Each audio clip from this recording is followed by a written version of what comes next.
I didn't journal about it that night. Hmm. This isn't that story. I want to tell you a story about a time where I did a lot of comparing. And that is a spirit that I've healed from. That is a spirit that I am thankfully recovered from. And I want to share with you what happened and what helped me to be a recovering comparison queen. So, back in 2014, I went to my very first vision board event 11 years ago. And it was this time in 2014 when I went. It was January 2014. And this woman that put this vision board event on, she looked immaculate. She looked immaculate. Her event was immaculate. Everything was in its proper place. Everybody was proper. Everybody looked beautiful. She spoke of all these things that she had manifested. She spoke of her husband, her career, and then her entrepreneurship journey. And I was impressed. Now, I've had people say to me, I've heard your journey, I've heard your story, it's very impressive. I want to be like you, I want to do what you did, okay? But I'm very transparent and honest, and I'm going to tell you something. Well, let me get back to the story before I tell you that part. So here I am, watching this amazing woman do these amazing things. And I started feeling low about myself. I started to feel bad about where I was in life and what didn't I do to get where she was.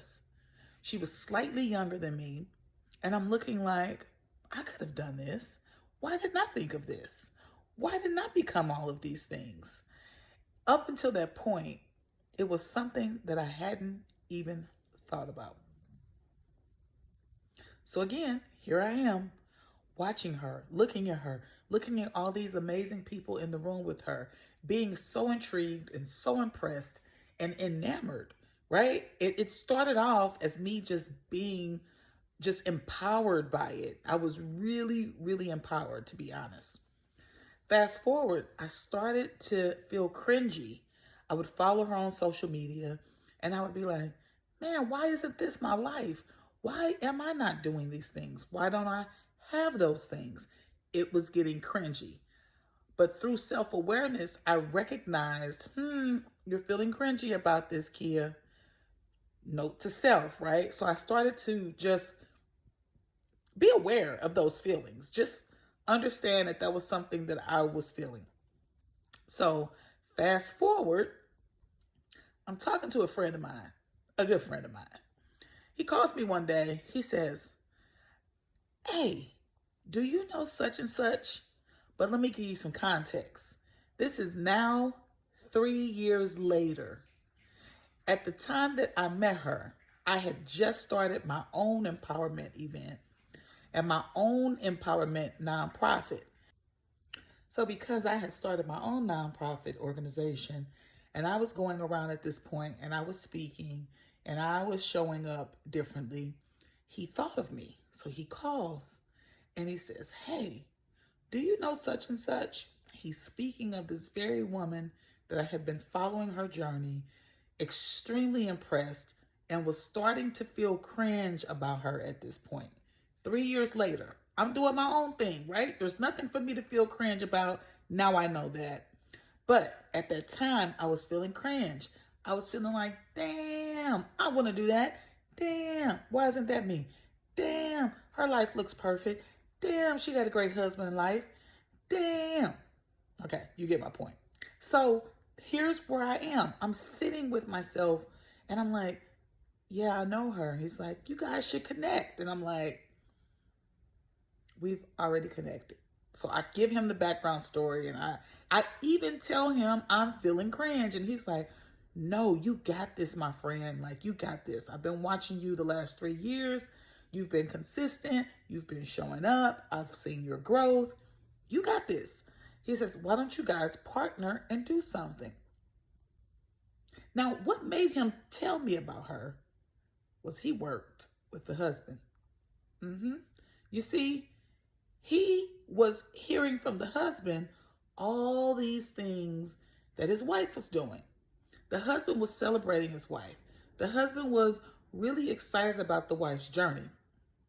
However, 6 months later, my friend would call me back to tell me different news. My friend calls me back. He says, "Hey, you got a minute?" "Sure." He says, "Did you ever partner with so-and-so?" I said, "Actually, I didn't." He goes, "Well, whatever happened with that?" I said, "I'll tell you exactly what happened." She was offering this new coaching program. She called me to ask me if I would be interested in being one of her students in this coaching program.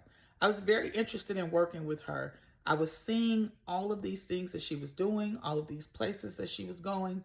And yeah, it sounded good. It just wasn't in my budget at the time. Now, while she called me to offer me this coaching program, she gives me the price, right? Right. As she's giving me the price, I tell her, I don't think I'm going to be able to swing that right now. But thanks for thinking about me. I appreciate it. I'm going to have to pass this time. This is a high ticket coaching program that she's offering me. And I'm like, I really want to pay for it. I just don't have the funds for it right now. And I remembered a friend of mine owed me some money. And I was like, well, I could probably do it if my friend paid me back this money. So I reach out to my friend to get this money back. My friend's like, yeah, I still don't have it because I gave my friend a kind of open loan. It was no date that this money had to be returned. I was like, you need it. It's something big. Take care of what you need to take care of. So I noticed she kept calling. Every day she was calling. Hey, anything come through? Did your friend pay you back that money? You sure you don't want to sign up for this coaching program? It ends on such and such. The price is going to change. Nothing's changed. In fact, the thing that changed is I got to travel back to my home city because my grandmother is ill. And so as I'm traveling back to my home city by vehicle, which is a 10-hour drive, this woman is calling me, at this point, harassing me about this money. Now, let's get back to the conversation when my good friend calls me and says 6 months later, hey, did you work with her? And I said, no. He goes, whatever happened? So I'm explaining this story to him about, hey, she called me about this coaching program and she told me the price. I said no. So here we are. And she's like, he's like, yeah, the husband has changed his tune. Stick around for part 2.